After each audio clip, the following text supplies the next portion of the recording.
What's going on internet? I was gonna say YouTube, and then I realized I'm probably gonna put this like everywhere. So what's going on internet? It's your boy Chop by Mo, man, and this is my very first haircut tutorial video. Yeah, that's right. That's right. I know. So look, we ain't gonna do nothing too crazy here, man. Right now, we just got a ball fade. We got a cowlick kind of towards the top, so we gonna kind of stay away from him, but we kind of gonna get into it a little bit. All right, so first of all, we're gonna start this off with a 5-aught blade. Our 5-aught is the equivalent to a trimmer. So, it's super sharp, super close, man. If you get any closer, you came to do brain surgery, and that's not what we came here to do.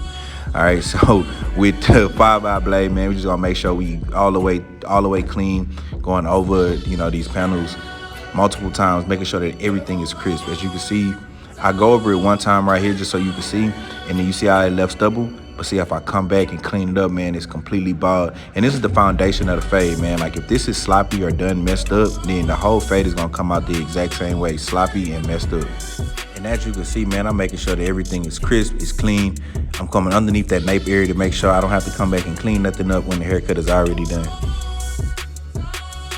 All right, now we're gonna come to our two blade. Now the two blade is pretty much like the top or the roof of the whole thing. So basically what we're doing is we laying down a foundation, we putting down the roof, and we're gonna build a house in between that, right?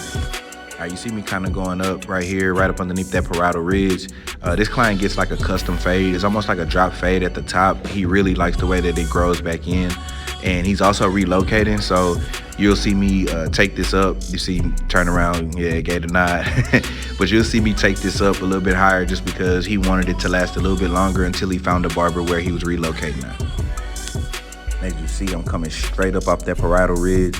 I'm not, forcing the clipper to do anything that it doesn't naturally already do. All I'm doing is placing the clipper where it belongs, man. I'm not going crazy at all. I'm really just clearing out a lot of that bulk, prepping the hair in order to get a crisp, clean fade. All right, because as you can see at the bottom where I put the bald line at, it kind of looks like there was some straggly lines, but if you look at it to the side, it's absolutely clean. So you want to make sure that you're able to see what you're doing as you're doing it. So go ahead and clear all of that bulk out. As you can see at the top, it drops back down at the top. Like I said, it's like a drop fade. It's a custom fade strictly for my boy. So yeah, let's get into it.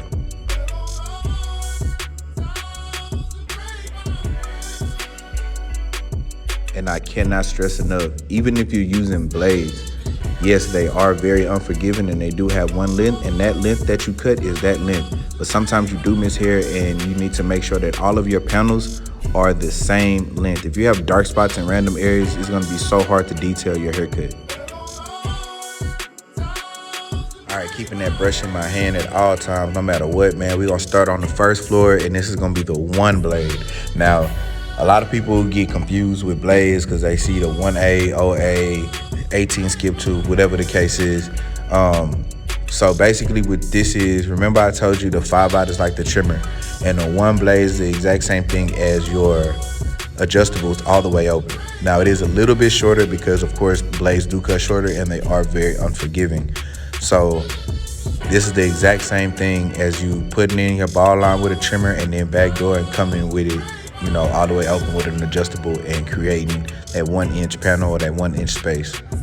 And just like I told you, you see me going over the spots multiple times, making sure that everything is the exact same length, making sure that there aren't any wild, crazy, noticeable dark spots within that section. Because again, we still have to go back and detail it at the end of the day, and I want to make as less work on detailing as possible.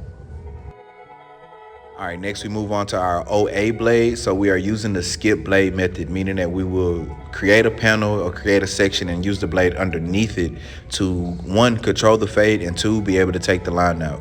Remember, blades are very, very unforgiving. So once you come back and we take that line out, man, that line should come out like butter. All right, so notice how I'm stretching the skin, right? I'm taking my thumb, I'm stretching the skin, I'm keeping it tight, and I'm making sure that I'm hitting every single hair because it's way easier to hit a still target than a moving one.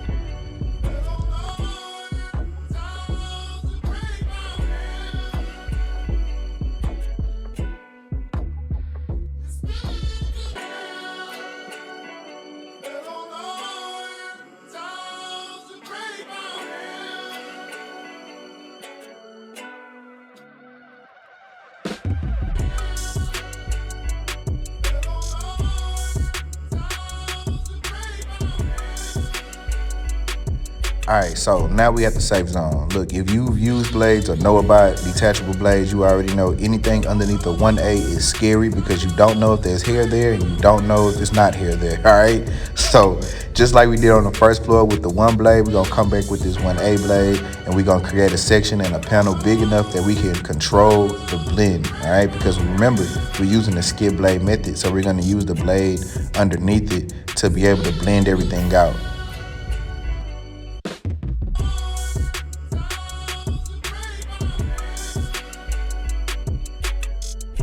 If you notice, man, I'm not digging in. I'm not creating like a crazy hard, harsh line. I'm just I'm putting a bit of pressure there, but not a lot of pressure. I don't want to create a crazy harsh line. I'm just still kind of flicking out a little bit, just a smidge. Again, I'm still creating that panel, so I'm making sure I'm using all of my teeth to create this section.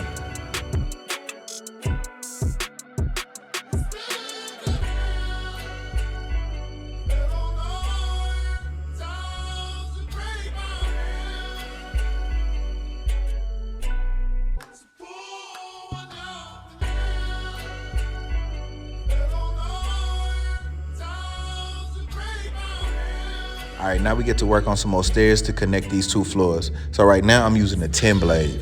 Some people know about the 10 blade trick. Some people don't know about the 10 blade trick. Basically what it is the blade that comes in between the 1A and the 1. It's actually a dog grooming blade. So yeah, I know, right? Crazy. It's a dog grooming blade and it sits right in between. So for certain hair textures, it takes that line out like nobody's business. On other ones, it actually creates another line. So you kind of have to use your own discretion. If you don't feel comfortable using the 10 blade, you can always go with your adjustable all the way open and see what it hits. And if not, of course, you can just kind of notch it down and see, until you start blending that line in.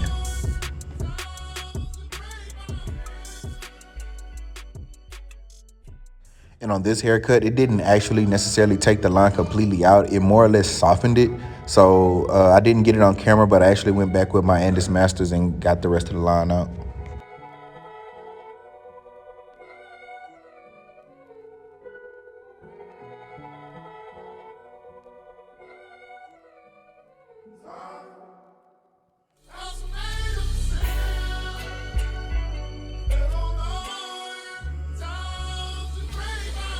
All right, y'all, we made it to the third and final floor. So right now, we coming in with our 1.5 blade, coming straight up underneath that 2 area that we did all the way in the front. You see now, we didn't lift the fade higher than what it needed to be, and we was able to control those sections, right?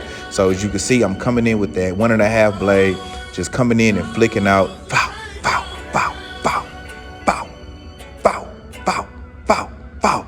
Just, you know what I'm saying? Just real light with it, just flicking it out, making sure I feed that hair through the comb of the blade. That's the biggest thing. You have to pay attention to exactly what you're feeding into the blade, so you know how much you're taking off, you know exactly where to flick out at, you know what I mean? And I'm just making sure I feed the hair through the teeth of the blade. So this way I'm just, like I said, I'm just flicking on out. And as you can see, that one line that was there is not there anymore.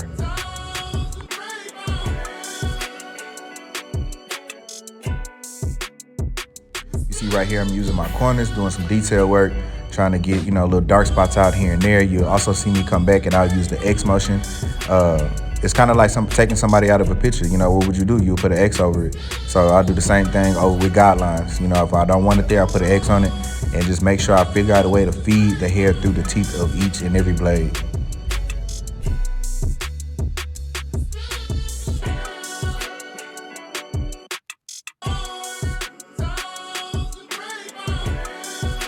And I know I should have done this way earlier in the cut while I was down there, but I didn't also explain that the OA only softens that bald line up. So you might have to come back with your 3 out depending on the hair texture and get, that line out. As you can see, I'm stretching the skin again, just kind of going into it, making sure that I get that line all the way completely out.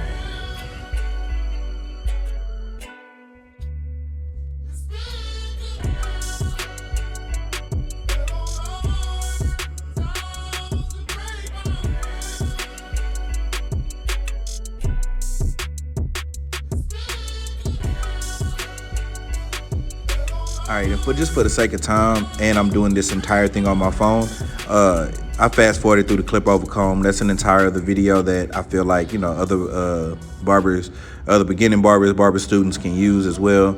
As you can see, I'm coming through with my skip tooth blade, doing clip over comb around that edge area, just to get it all cleaned up and blended in.